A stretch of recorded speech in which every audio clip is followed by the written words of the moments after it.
Presentamos Trocha Abierta.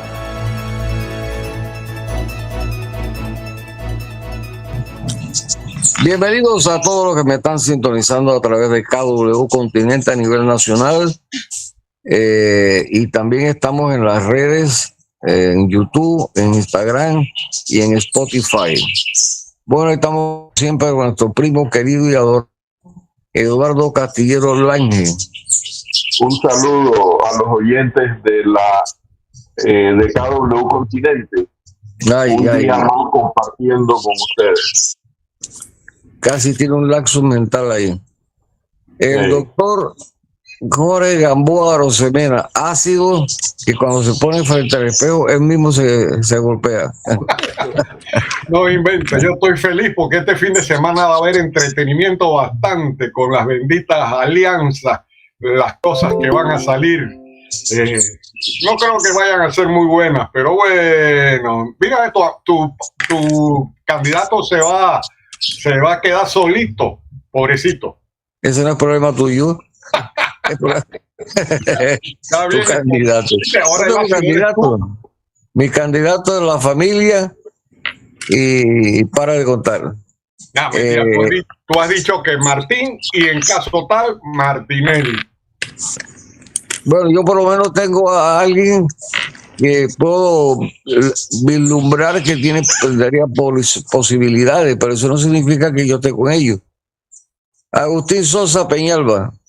Muy buenas tardes, amigos oyentes de KW Continente y este prestigioso programa de Trocha Abierta, y gracias una vez más al Poderoso por darnos hoy aliento de vida. Bueno, apareció nada más con la gorra. Ahora sí. El licenciado Mélito González, chitreano de pura cepa. Saludos a todos desde Chitré para los multiversos. Bueno, y este servidor Alfonso Castillero Ortiz, conde del Vigo. Ay, papá. Tiene la mano levantada. ¿Quieres hablar, Alfonso? ¿Quieres hablar? ¿Tienes la mano levantada? No, yo no sé esta vaina. Déjame eliminar la cara. De tu celular, ahora sí, claro. Ya. Bueno, yo tenemos el placer de hemos invitado aquí al licenciado Saúl Méndez. Saúl, en este país, yo no sé en otros, las personas son muy dadas a no reconocer, a decir las cosas buenas de otros. Aquí solamente es para criticar. Y bueno, yo tengo que felicitarte y reconocerte que tu participación en la asamblea como panameño, no como político ni mucho menos, que no me importa que sean políticos siempre y cuando representen al pueblo defendiendo los mejores intereses de nosotros. Así que te felicito, Saúl, por esa participación en la asamblea. Agradecer la oportunidad, un saludo a todos los panelistas, a quienes nos van a escuchar y a ver en las redes sociales, un abrazo solidario. Y bueno, estamos en la batalla permanente, ¿no? Por tratar de que haya un mejor país para todos. Saúl, te pregunto algo. ¿Qué opinión tú tienes en la situación que estamos ahorita mismo sobre el contrato? ¿Tú piensas que la presión que ustedes principalmente van a hacer y los otros organismos buscando que este contrato se eche para atrás, habría alguna posibilidad, Saúl? Fíjate, yo creo que el país de alguna manera ha empezado a cambiar y lo ha hecho por el protagonismo que en determinados momentos el pueblo panameño adopta, ¿no? Y en realidad este caso del contrato minero, las fotos y videos que empiezan a salir de qué es lo que representa esta mina, obviamente ha despertado la conciencia de la población y también se ha visto la devastación ambiental que existe. Como ese era un lugar inhóspito y allí solo estaban ellos, es decir, y no hay acceso al resto de la población, pues se empieza a ver este tema. Y otro tema es que se ha levantado un sentimiento patriótico frente a la venta de la patria, que es lo que representa el contrato leonino, la traición de quienes lo han negociado, la colusión de la administración anterior, me refiero a la administración de Varela, y ahora la de Cortizo, frente a un fallo de la Corte Suprema de Justicia ha indignado a la población. Y yo creo que el pueblo es capaz de poner orden. Cada vez que el pueblo se levanta, se agita, impone su voluntad como debe ser, porque justamente el poder emana del pueblo. Y en este país las cosas deben cambiar para que el que vote mande, fiscalice, mande para su casa a los corruptos, a los incapaces y a los mentirosos, de manera tal que adecentemos la administración pública. Así que yo confío en la fuerza del pueblo. Esa es nuestra tesis histórica, que el pueblo va a derrotar este contrato de las calles, y después de derrotarlo tenemos que exigir que paren la extracción minera y por otro lado abrir un amplio debate democrático no sobre la mina, sino sobre políticas públicas en torno a los minerales en este país, que creo que es lo que cabe en medio de una discusión tan importante como la que se está llevando adelante. Así que tenemos plena confianza que el pueblo ya tomó una decisión y se va a imponer como debe ser, democráticamente y mayoritariamente. Saúl, tengo entendido que el ministro Alfaro ya está reconsiderando retirar el proyecto y hacerles, y mira la palabra cómo la usaron ellos, unas ciertas adecuaciones a lo que la gente está exigiendo.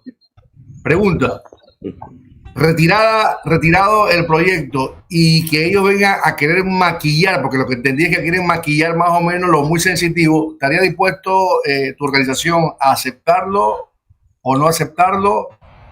Esa posición. Y por un punto, por otro lado, ¿de qué puede valer, y te lo hago la pregunta, de qué puede valer que lo retiren y el señor Cortizo, el llamado presidente de este país, lo deje dormir en su entero, pero la minería sigue extrayendo oro, todos sus minerales, que todavía lo está haciendo ilegalmente en este momento y nadie lo pare? Con la primera pregunta, quiero decirte, Agustín, que ya ellos tienen el cálculo de que el pueblo va a rechazar esto. Tú debes recordar las palabras de Alfaro cuando recién firmaron. Dice que iba a haber una consulta no vinculante. Yo tuve la oportunidad de decirle a él en la cara que cuando él dice eso a la población es como digan lo que quieran, que nosotros vamos a hacer lo que nos da la gana. No lo dice así, pero es lo que interpretamos de esas palabras, claramente, por un lado. Entonces ya ellos saben, el gobierno sabe, Cortizo sabe, y todos ellos saben que este pueblo tiene una decisión. Ellos lo saben. ¿Qué es lo que ocurre en Panamá con la llamada institucionalidad que tenemos, podrida además, corroída y cada vez más llevada a lo que yo denomino el estado fallido? Cuando aquí se quiere imponer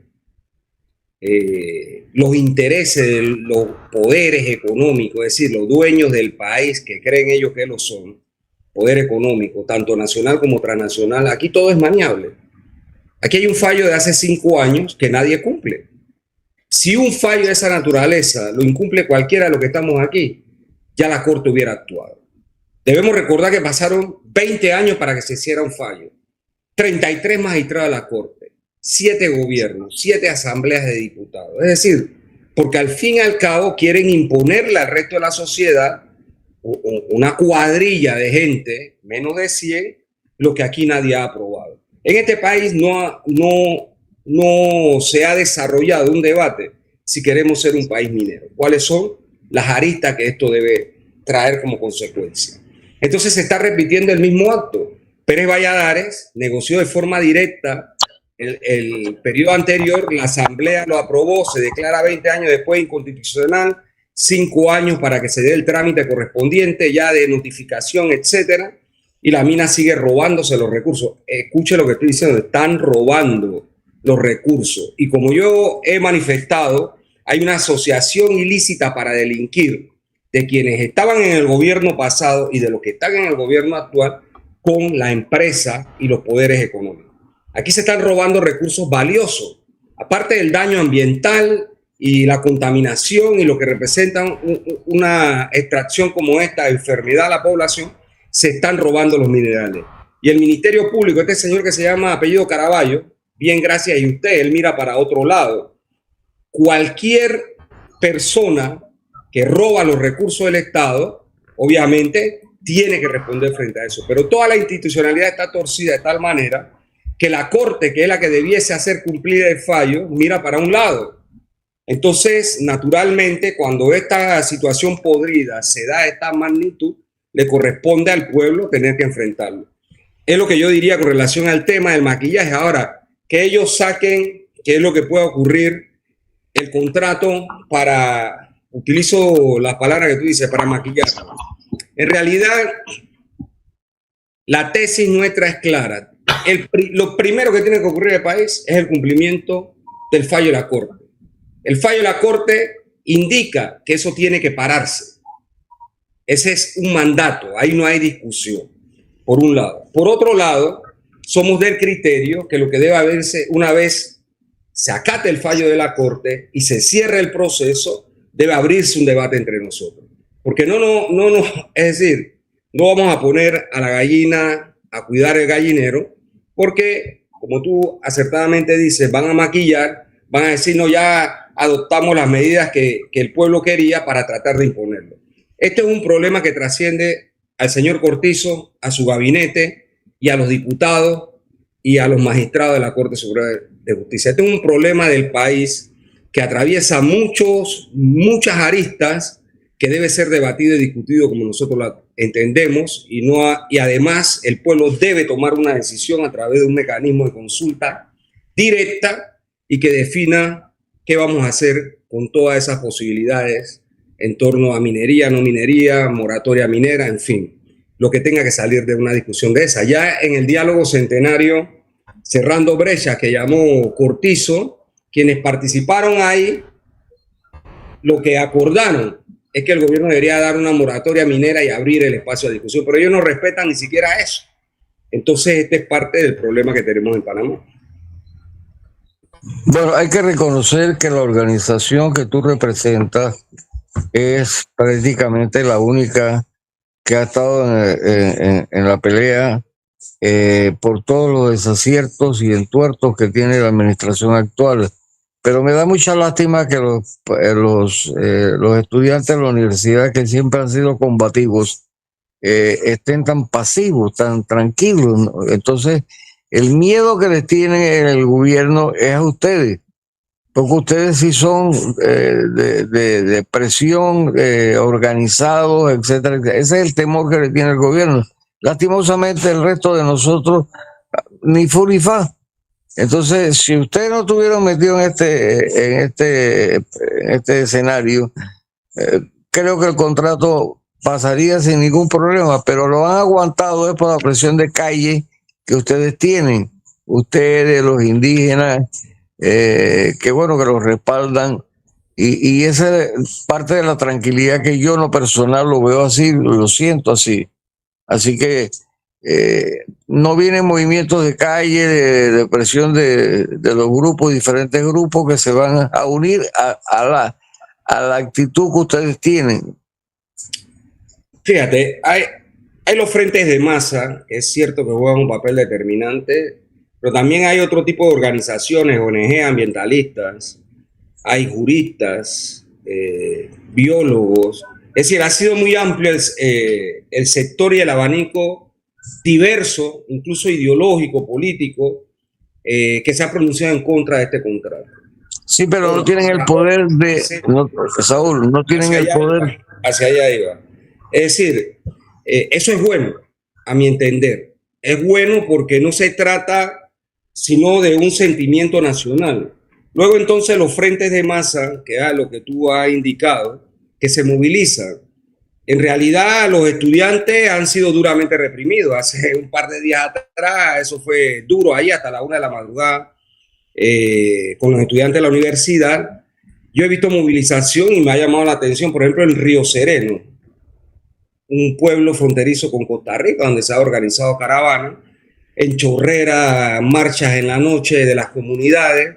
Hay mucha expresión, porque en realidad el que tiene el poder real de echar esto para atrás no somos solo Suntra, sino el resto de la población, como ocurrió en julio del año pasado. En julio del año pasado, diversos sectores de la población en un estallido social se rebelaron. Entonces yo creo que conforme la gente ha ido recibiendo los insumos, ha ido reaccionando. Y yo lo que creo es que sí puede ser derrotado el contrato y abrir los cauces democráticos de un debate de este tema si todos los panameños enfrentamos esta situación de forma diversa, y creo que se está haciendo.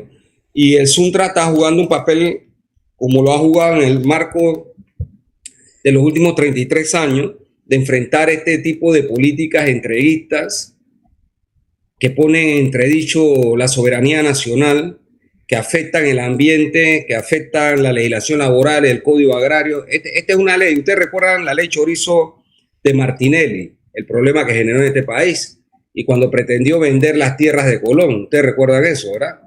Bueno, esos dos hechos sumados se quedan en la suela de los zapatos del contrato minero, para que estemos hablando claro. Entonces yo no tengo duda que frente a la venta a la patria haya una reacción masiva del pueblo en la calle si ellos pretenden imponerla. Entonces ellos podrán maquillarlo, ellos podrán llevárselo, pero en realidad aquí lo que tiene que pararse es la actividad minera, cumplirse con el fallo de la Corte y abrirse el debate de este tema y ver qué es lo que vamos a hacer, ¿no? Finalmente. Aquí todo se hace por licitación.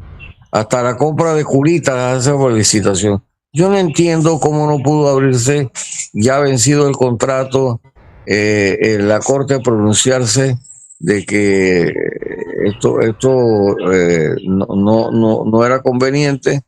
Yo no entiendo cómo no pudieron hacer eso, o es que en realidad legalmente no pueden ya suspender ese contrato para abrirlo de licitación a otras empresas.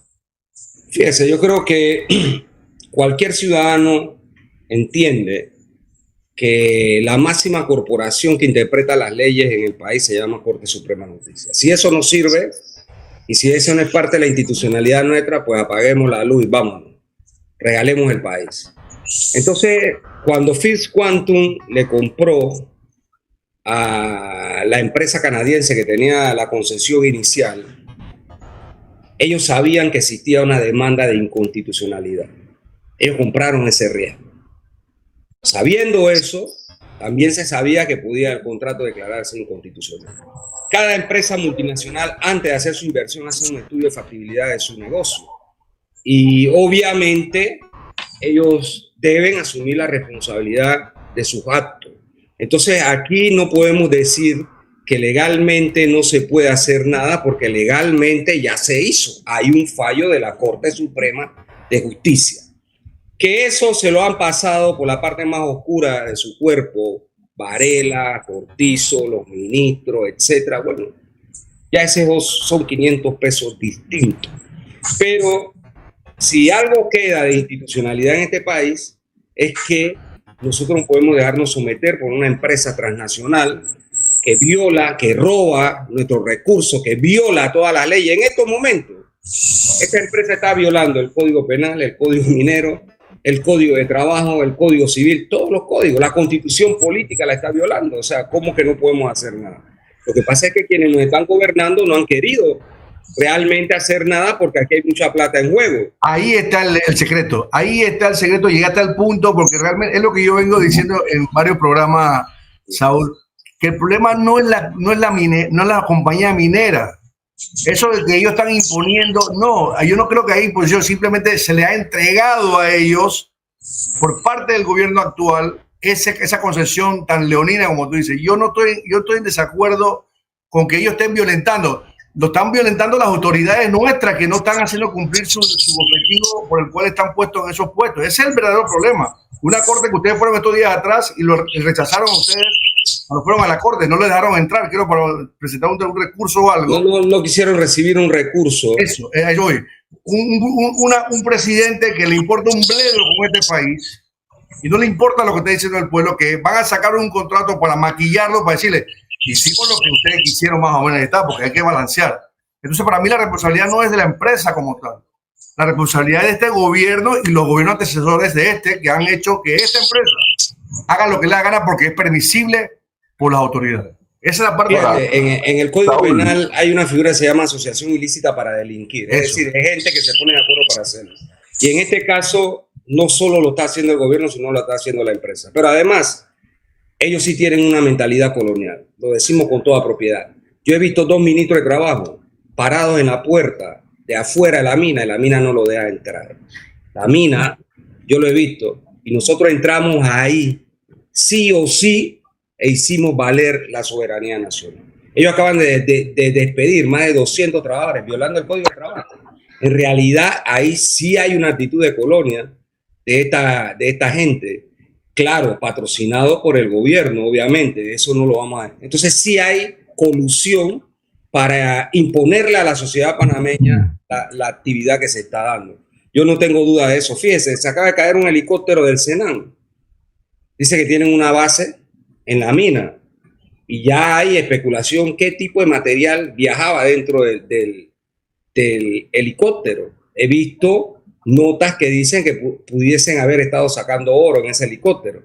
Es decir, hay muchos problemas en este país y de nuevo la institucionalidad queda arrastrada porque en eso han convertido al país a lo largo pues, de estos años en que se han Una pregunta, Saúl. Una pregunta, espérate, Eduardo, dame un chancecito.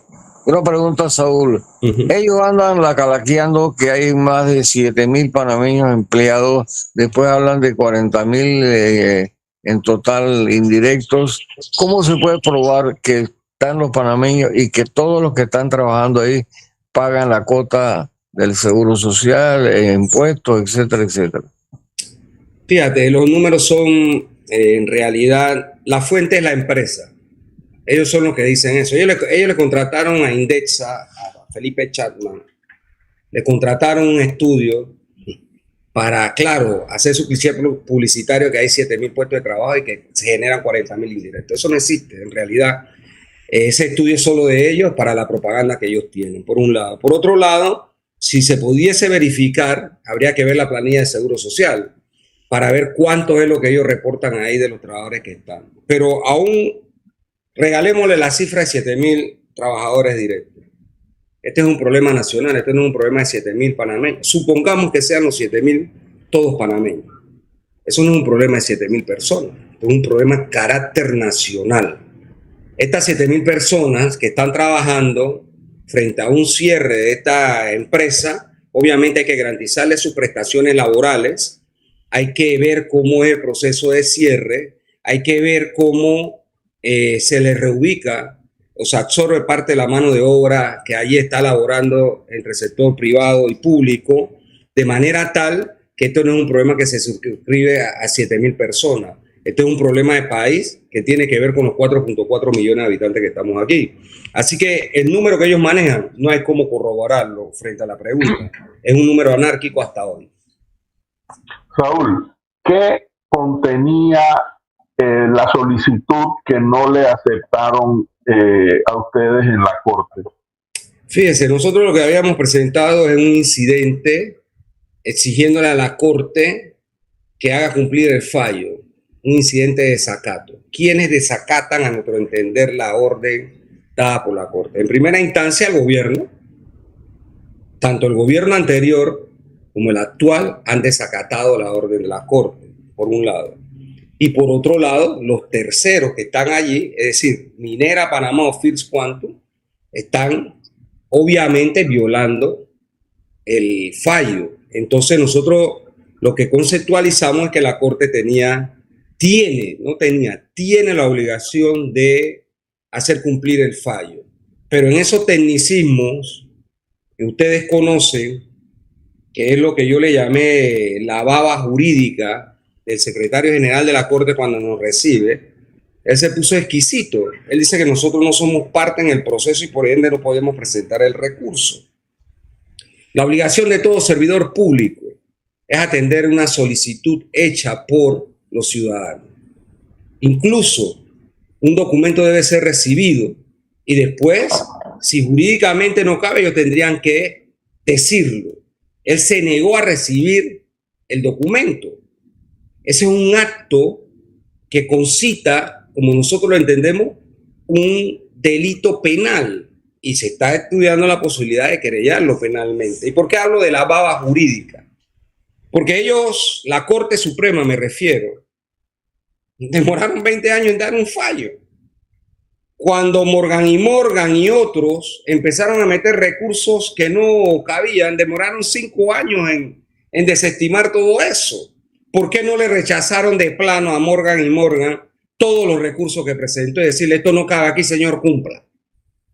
¿Por qué no se mostró de la misma manera con el recurso que llevamos nosotros?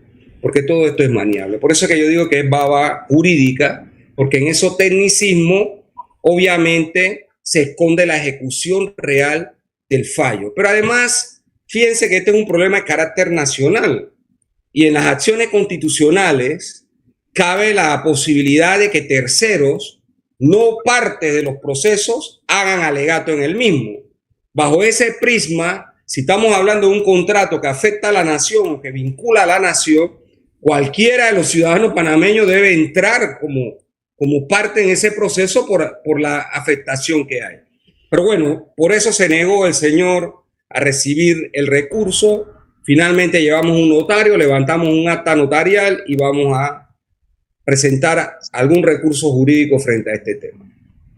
Ahora, esta corte y la anterior, Ayuprado, ya póngale el nombre que usted quiera, solo cuando se están venciendo en la Corte Interamericana de Derechos Humanos fallos, es cuando empiezan a darle celeridad habiendo pasado,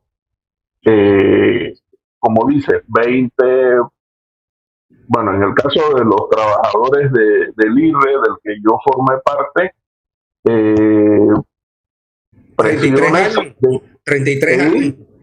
Y pero aquí era una situación de que entonces después el Ministerio de Economía y Finanzas no encontraba los recursos y fue la cercanía del vencimiento de los términos de la Corte Interamericana lo que obligó al pago. ¿Han valorado ese camino por casualidad?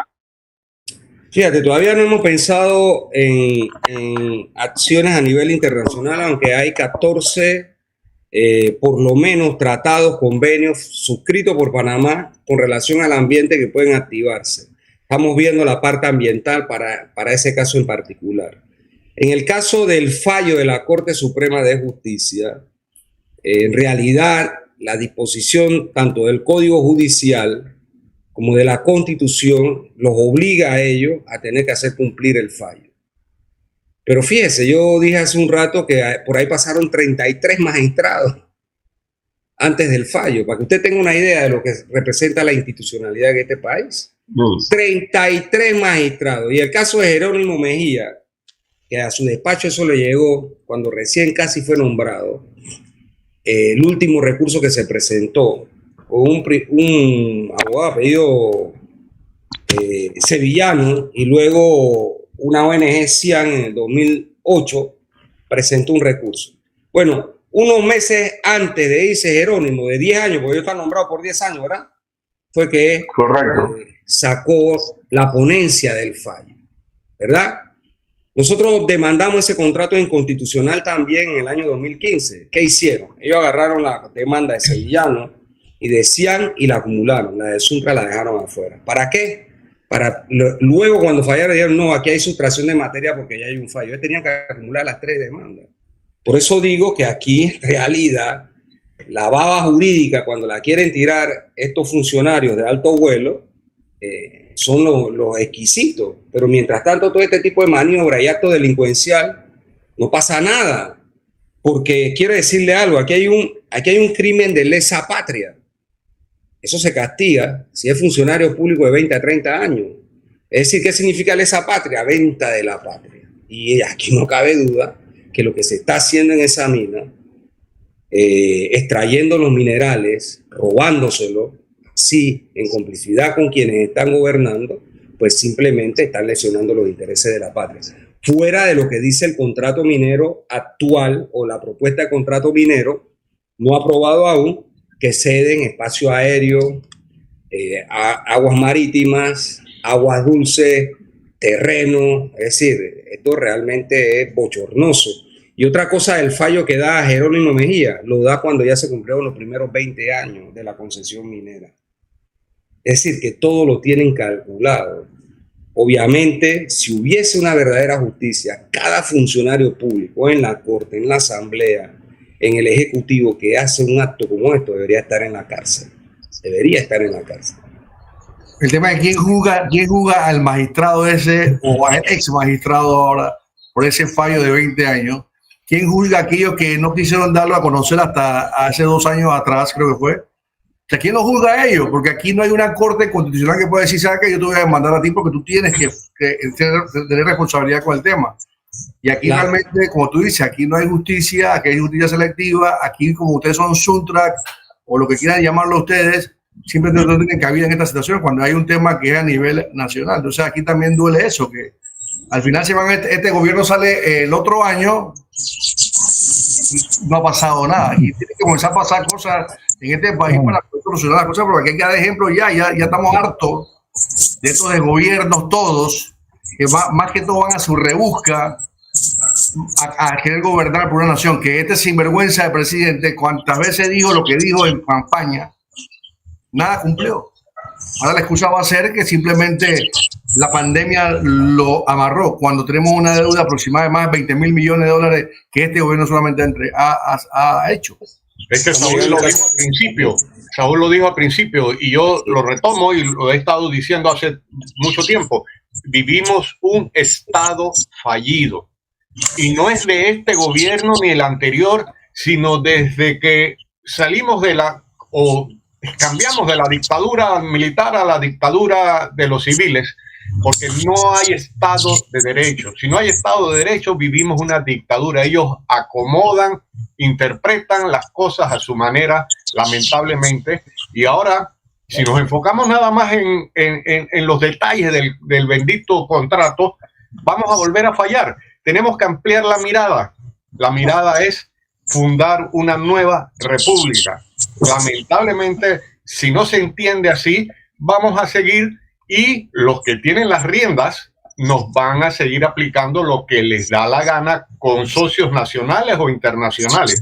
Entonces, Saúl, yo entiendo que ustedes también tienen una propuesta en lo que es políticas públicas, sobre todo la constituyente, impulsar ese debate para definir hacia dónde vamos, cómo vamos, con quién vamos y cuándo vamos. Entonces, yo siento que sí, hay que conocer lo que está pasando con el bendito contrato y cómo lo está manejando el actual gobierno y sus entidades. Pero ampliemos, salgamos del árbol y veamos el bosque, porque si no, seguiremos dando tumbos cuesta abajo. No sé, Saúl, si puedes entrar ya Totalmente de acuerdo con la interpretación. Y no solo con la interpretación, sino con los hechos. Yo creo que los hechos son fundamentales para que la gente pueda comparar, ¿no? Fíjese, Eduardo hace un rato hablaba, él fue ex trabajador del IRRE. A los trabajadores del IRRE, el Intel, los puertos, el ferrocarril, a los dirigentes y una parte de los trabajadores los despidió el gobierno en Lara, acusándolos de golpistas. Crearon una ley que hicieron retroactiva, que fue la ley 25, y despidieron a la gente. Y fuimos a la corte y la corte dijo que estaban bien despedidos. Solo cuando se acudió a la Corte Interamericana se falló que ese era un acto burdo y que los trabajadores tenían razón. Todavía hoy le deben parte de la plata a los trabajadores, porque entiendo que hay una plata que no les pagaron y todavía se hacen gestiones. Hay otra parte que sí se pagó. Y es bueno poner la rienda desde ahí hasta acá, porque después de la invasión con la pseudodemocracia que nos dijeron que llegó en los tanques gringos, ya hemos visto cómo todo esto se tuerce, como la institucionalidad del país. Fíjese, la Constitución dice que la Asamblea no puede aprobar leyes que sean en contra de la Constitución o el espíritu de la Constitución. Y el contrato minero es un hecho probado que se aprobó en contra del espíritu y de la letra de la Constitución. ¿Quién lo hizo? Pérez Valladares y la Asamblea que estaba de turno en ese momento. Y después de él pasaron todos los gobiernos, Mireya, Martín, Martinelli, Varela, Cortizo, y a ellos no les ha interesado cambiar eso porque no les interesa más que beneficiar los poderes económicos. Entonces, la institucionalidad está cada vez más corroída y esa institucionalidad, el hecho cierto de que la Corte no haga cumplir el fallo, muestra que es una Corte fallida. El hecho cierto de que pasaron 33 magistrados por la Corte indican para dar un fallo, ¿verdad? que esa es una corte fallida. El hecho de que magistrados, siendo magistrados, denunciaran que se venden los fallos arriba entre los 9 es una corte fallida. Los actos de corrupción del Ejecutivo, aquí hay, y son candidatos además, quienes ya han gobernado y que le robaron hasta la forma de andar al país, como el viejo adagio, te robaron la forma de andar. Es decir, son candidatos hoy. ¿En qué país estamos viviendo? Entonces pareciera que la corrupción es lo bueno, ¿verdad? Y la honestidad es lo malo. Entonces eso es lo que muestra que en efecto estamos frente a una crisis política, económica, social, cultural, moral, ética, y requiere una transformación, y ahí nosotros coincidimos, lo propusimos en el primer congreso que realizó Frenadeso, la necesidad de refundar el país a través de una constituyente originaria, es decir, una constituyente en la que el pueblo asume los poderes del Estado, redacta el cuerpo constituyente una nueva constitución, nuevas reglas del juego que permitan cosas sencillas, por ejemplo, que el pueblo, además de votar, pueda revocarle el mandato a los corruptos, a los incapaces, a los mentirosos. ¿Verdad? Usted prometió hacer algo que no va a cumplir. Bueno, el pueblo en un periodo de tiempo dice, señor, a su casa, o señora, no lo queremos aquí. Usted es corrupto, se va. El poder de revocatoria de mandato. El poder de nombrar los magistrados por distintas formas que sea el dedo del Ejecutivo. Es decir, puede ser un concurso de oposición, puede ser por elecciones, cualquier otro mecanismo donde el Ejecutivo realmente no tenga nada que ver allí. En el caso de los diputados también, cómo revocar mandato y demás, alcalde, representante, en fin.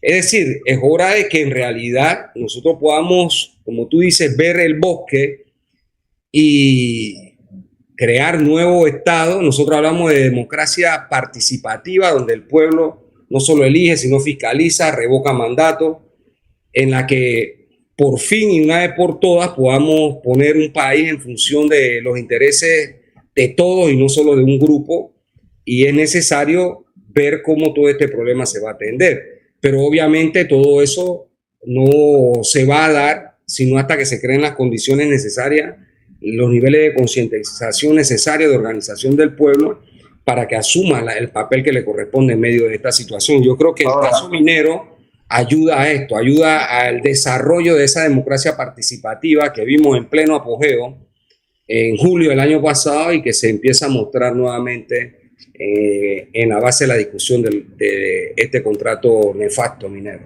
Oye, Mérito no ha hecho ninguna pregunta y me preocupa. Bueno, más que estoy acá en los juzgados, más que pregunta, voy a aprovechar para acotar el tema de los magistrados, ¿no? El problema es que en este país los magistrados y los diputados no son prácticamente impunes, ¿no? Porque entre ellos dos, ¿no? Tienen que investigarse. Entonces, por ejemplo, ese caso específico de este señor, había que investigar por qué se quedó tanto tiempo, había que investigar las cuentas privadas, había que investigar, así como se investiga el lavado de dinero, dónde vienen y cómo se cruzan ¿no? las transferencias de dinero, cómo llegan a él o a sus familiares. Había que ponerle la denuncia por delitos, ¿no?, contra la patria. Pero ¿cómo se hace? Pues se presenta a la asamblea, y la asamblea, que también ha sido parte de toda esa maleantería, la asamblea lo que va a hacer es archivar el expediente, ¿no? Y asimismo, cuando llegan denuncias de los diputados a la corte, entonces la corte de la misma manera va a archivar los expedientes. Entonces, favor se paga con favor, ¿no? Y bueno, lamentablemente esa es nuestra realidad. He estado escuchando, pero esa es nuestra realidad. El mecanismo que crearon con las reformas constitucionales de quién juzga a quién, ¿no? En el caso de que a los magistrados de la Corte lo juzga la Asamblea, al presidente lo juzga la Asamblea, a los miembros de la Asamblea lo juzga la Corte, y hay ese pacto, ¿no?, de no agresión o de... Pero, Saúl, yo decía ayer sobre este tema en particular, de que lo que ocurre con eso es la herencia de cuando existía el G1, G2, G3, G4, G5, que tenían que ir al cuartel cualquiera de los funcionarios que tuviera diferencias con el otro y hacían lo que en el cuartel se decía, ¿no? Entonces de esta manera quedó el que uno juzga al otro, pero es que en aquella oportunidad había el tercero, que era el tuerce rabo, ¿no? Sí, esa fue una etapa de la vida en que las decisiones se tomaban en los cuarteles, pero de 1903 hasta acá, en realidad quienes han tomado la decisión son los sectores de poder económico. Y el Jaime 1 Varila, por ejemplo, la entrega de la construcción del canal, las áreas adyacentes, las bases militares. Y al final, eso era perpetuidad. ¿Cómo se cambió esa realidad? La lucha histórica de nuestro pueblo cambió esa realidad. Finalmente se parte del Tratado del 77, pero con eso que llamó el propio pactante, que quedamos bajo el paraguas del Pentágono. En realidad, eso es parte de la soberanía que nosotros tenemos que recuperar concretamente, porque ningún Estado puede estar sometido a otro. Esa es la regla del juego que se crearon después que se fundó Naciones Unidas y de la Segunda Guerra Mundial. En realidad son parte de nuestro drama, pero si revisamos la historia, en realidad, entre los gobiernos, los golpes de Estado, la acusación de corrupción, etcétera, esto es congénito, es desde 1903 hasta aquí, y hay en determinados periodos históricos del desarrollo de nuestra vida republicana, esto que estamos viendo hoy, que los poderes económicos son los que determinan el quehacer del vivir diario de los panameños, en realidad no es nuevo. En realidad siempre se ha manejado así y es parte de lo que debe cambiar, como nosotros lo entendemos. No podemos hablar de democracia secuestrada por los poderes constituidos para el beneficio de ellos y no para el beneficio de los demás. Fíjese, yo hacía una reflexión hace poco, casualmente, sobre algunos temas. Creo que algo de eso toqué en la Asamblea de Diputados. Pero nos dijeron, hay que vender el IRRE y el Intel porque no sirven. La libre oferta y demanda y el mercado van a bajar los precios. Eso ocurrió. Todos los que estamos aquí conocimos el IRRE. ¿Eso ocurrió? Sí. No ocurrió. ¿Qué está ocurriendo? Transnacionales tienen nuestras hidroeléctricas construidas con nuestros impuestos y nos venden, tienen nuestros ríos y nos venden el kilowatt luz más caro de la región. ¿Qué ocurrió cuando el Estado no puede intervenir en la economía? Elimina la Oficina de Regulación de Precios y vamos a liberalizar los precios de los alimentos. ¿Qué ha ocurrido con los precios de los alimentos? Bajaron. Cuando se llevó la ley de liberalización de los precios de los medicamentos a la Asamblea, bajaron los precios de los medicamentos. Entonces, cuando revisamos cada ley, el pago de impuestos, pagamos impuestos, los asalariados, los profesionales, el que no es asalariado paga impuestos, pero el gran capital, los impuestos que paga o no paga o son irrisorios.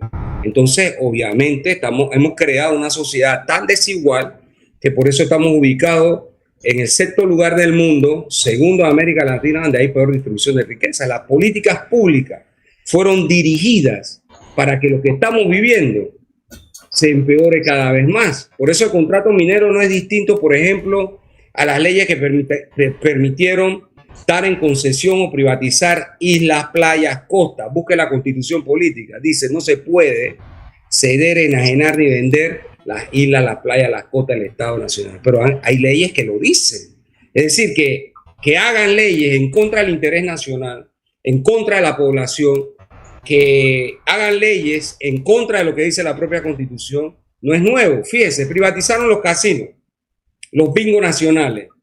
Busque la Constitución esta maltrecha que tenemos y dice que eso es monopolio del Estado. ¿Está privatizado o no? Entonces aquí nadie respeta nada. Aquí lo único que vale, entre comillas, de lo que llaman seguridad jurídica son los intereses de los gamonales para hacerse de las cosas que no son común en todo, de las cosas del Estado. Entonces, en realidad, ese es el país que estamos viviendo y eso es lo que nosotros estamos obligados a ver cómo todos juntos cambiamos, porque haya una real democracia, porque haya vida digna para la gente, educación, salud, vivienda, agua potable, trabajo, salario digno. Oye, pero aquí incluso el sacrificio que hace la gente por tratar de progresar. Dice, no, bueno, vamos a hacer casa allá en el lado oeste. Y yo represento al sindicato de la construcción. Oye, y la gente tiene que viajar de allá desde las 2, 3 de la mañana a dormir en los carros para esperar que abra la empresa donde trabaja a las 7, 8. ¿Usted cree que eso es vida? Le venden una casa en 120.000, 180.000 dólares y no hay agua. La fluctuación eléctrica le daña a usted todo su electrodoméstico y las cosas comestibles. Entonces aquí nadie respeta a este pueblo. El problema es que no se respeta al pueblo. Y entonces ya llega el momento que el pueblo dice, ven acá, esto ya es... ¿Tú crees que en manos de algunos, digo, incluyendo a la candidata de ustedes, está la solución real a los verdaderos problemas que tú acabas de decir? Porque primero que tenemos que tomar en cuenta algo importante, y tú lo sabes, Saúl, que eres abogado también. El Estado, como definición, somos todos, pero dice que es el ente regulador de los bienes públicos, ¿o no? Sin embargo, y de todas las regulaciones, sin embargo, el Estado, tomado por una clase política corrupta, porque hay que decirlo con su nombre propio, hace que pase lo que tú estás diciendo. Exactamente eso. Y no hay una regulación, no hay nadie que pueda regular, porque aquí la canasta básica familiar se puede bajar si el Estado se interviene como regulador en pro de beneficio del pueblo. El tema de la luz, que esa falacia, esa mentira la vendió el Toro Valladares cuando privatizó. Y yo lo dije del día uno, esto es mentira. Hoy estamos pagando la consecuencia. El eliminar la regulación de precios es cierto. Ahora, ¿quién es el regulador? Porque el Estado no hace nada. El Estado simplemente está haciendo que gamonales, como tú dices, se llenen de plata a costilla del sacrificio del pueblo, que no tiene ni para comprarse una insulina porque no hay ni siquiera en el Seguro Social. Y tenemos sinvergüenzas dentro del Seguro Social que están en la misma situación, que piensan en una dirección, mas no piensan en la prioridad del Seguro Social. Entonces hay un problema gravísimo. ¿Qué tú piensas con relación a todos los candidatos que ya están postulados, básicamente? ¿Que pueden hacer cambios? Bueno, fíjate, yo como entiendo el Estado es un ente de coerción. Y quien domina el Estado coerciona a todo el resto de la sociedad. El Estado nuestro, que es un Estado capitalista, está dominado por la clase burguesa y obviamente ellos la regla de juego la han diseñado para este tema. En medio de las crisis del capitalismo global, como por ejemplo la Gran Depresión del año 32 en Estados Unidos, que también impactó el resto de los países capitalistas, trajo como consecuencia a Keynes, el keynesianismo. El Estado debe intervenir en la economía. La crisis de los años 70, que le llamaron del petróleo, sacaron a Hayek. Dice, no, esto es neoliberalismo puro y duro, el Estado no debe intervenir, no debe regular, el mercado va a regular. Pero esas son las crisis del sistema capitalista más connotadas. Una última del 2008, en donde quebraron empresas multinacionales y bancos. ¿Y qué hicieron los gringos, que son los más liberales? Agarraron la plata del tesoro y la inyectaron en esa empresa. Igual lo hicieron los europeos. Entonces, el Estado no debe intervenir cuando no les conviene a ellos, ¿verdad? Pero cuando le conviene, entonces hay que agarrar la plata de los impuestos y inyectársela. Entonces ese es un discurso de doble moral, concretamente. En el caso que nos ocupa en Panamá, en realidad los cambios y las transformaciones que requerimos del Estado, porque yo sí entiendo desde el punto de vista de las ciencias sociales que el Estado en algún momento del desarrollo de la humanidad va a desaparecer, porque los humanos debemos haber evolucionado a una etapa superior a la que conocemos hoy. No obstante, mientras eso ocurre, el Estado tiene que jugar un papel, y el papel del Estado, como nosotros lo entendemos en este momento, es, en efecto, el Estado regulador. Ahora, ¿el Estado regulador de qué cosa? Buscando equilibrios, el Estado regulador de que los abusos no se den, el Estado regulador que no hayan esos precios estratosféricos, ganancias extraordinarias. Fíjense, los capitalistas por muchos años sostuvieron que ellos tenían derecho a quedarse con la ganancia, que es la plusvalía del trabajo, porque ellos cogían el riesgo de invertir. Ahora, con el modelo económico no liberal, ellos quieren inversión garantizada. ¿Usted quiere la prueba de lo que yo estoy diciendo? Revise el contrato cuando se dio de concesión el corredor norte y sur. Revise el contrato de Panama Port. Revise el contrato de la nación, estoy diciendo, con estas empresas, donde cualquier circunstancia que se dé, ellos tienen ganancias garantizadas. Ese contrato leonino de minera dice que si ellos violan en Panamá las leyes y lo condenan, el Estado tiene que indemnizar. O sea que la responsabilidad de ellos tenemos que pagarla nosotros. Es decir, esa filosofía ahora es de ganancia garantizada. Entonces, obviamente, todo eso va haciendo esta situación distinta. Tú me preguntas por los candidatos. Fíjate, de los 10 que hay, solo una no ha gobernado ni ha sido parte del gobierno. Es Maribel Gordón. Todos los demás han gobernado. ¿Y por qué los problemas no los resolvieron cuando estaban en gobierno? Pregunto. Busquémoslo. Rómulo Rufo fue ministro de Martinelli. Martinelli gobernó este país. Ya todos conocemos la historia.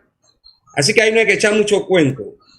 El caso de los arnulfistas que están como candidatos. Blandón, bueno, ya se bajó, todavía tiene que terminar de cerrar, pero Blandón, Melitón Arrocha, ellos no fueron unos diputados, otros ministros en los gobiernos arnulfistas. Pregunto.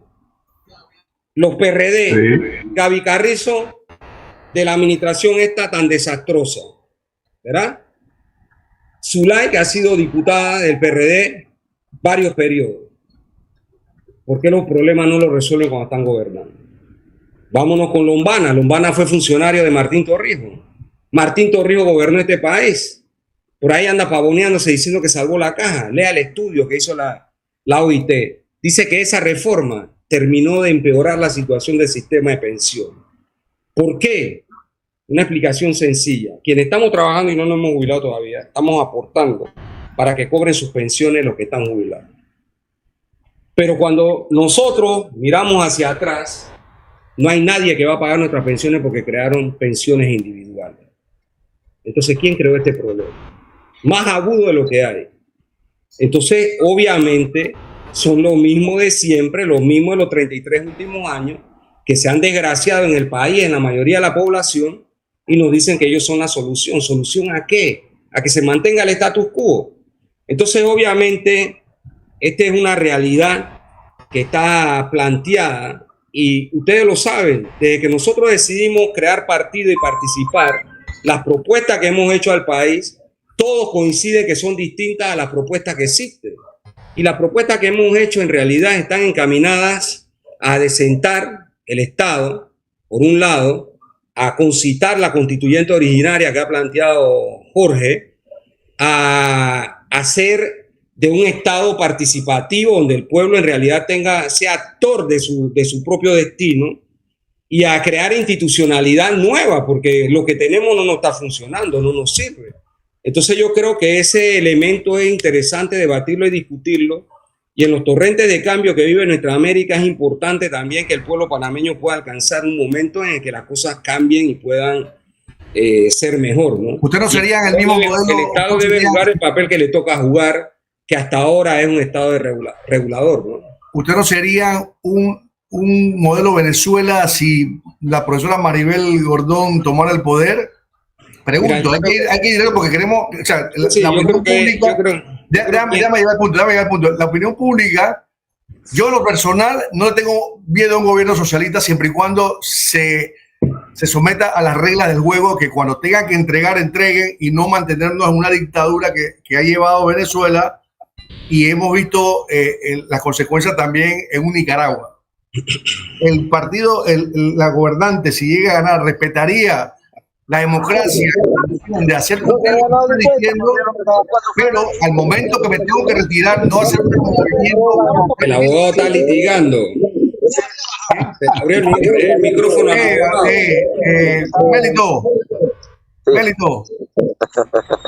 Melito. Saludos. Sí, es que se te oye una voz ahí, una fuerte atrás.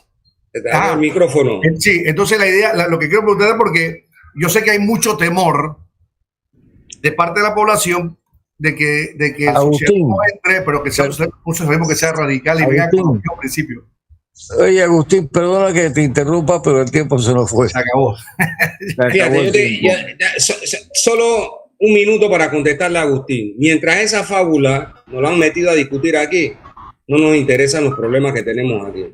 Los venezolanos, los nicaragüenses, los colombianos, los peruanos, cada uno de nosotros, cada país tiene que resolver sus propios problemas. En el concurso de las naciones debemos hacernos respetar con nuestra autodeterminación y nuestra soberanía, pero el problema panameño es panameño. Nadie nos lo va a venir a resolver, tenemos que resolverlo aquí. Y nuestra realidad es nuestra realidad, no es la realidad de los demás. Así que yo creo que es hora de soltar la fábula y concentrarnos en Panamá a ver qué es lo que queremos hacer. Hay que volver a despertarte para hablar de ese tema. Cada quien resuelva su problema. Nosotros creemos en la integración latinoamericana y del mundo, pero con asimetría justa para todos los países. Todo eso es parte de una discusión. Gracias por la oportunidad. Te vamos a volver a invitar, Saúl. Ha sido un conversatorio de verdad bueno contigo y la otra semana te volvemos a incluir en los invitados, hombre. Muchas gracias. Saludos a todos. Muchísimo. Bueno, nos despedimos en compañía de el doctor Jorge Gamboa Semena, de Agustín Sosa, de Mélito González, de Eduardo Castillero Lange y este servidor Alfonso Castillo Ortiz, Conde del Vigo. Gracias, Saúl, por haber estado con nosotros. Gracias por la oportunidad. Hasta mañana, si Dios lo permite. Nos vemos.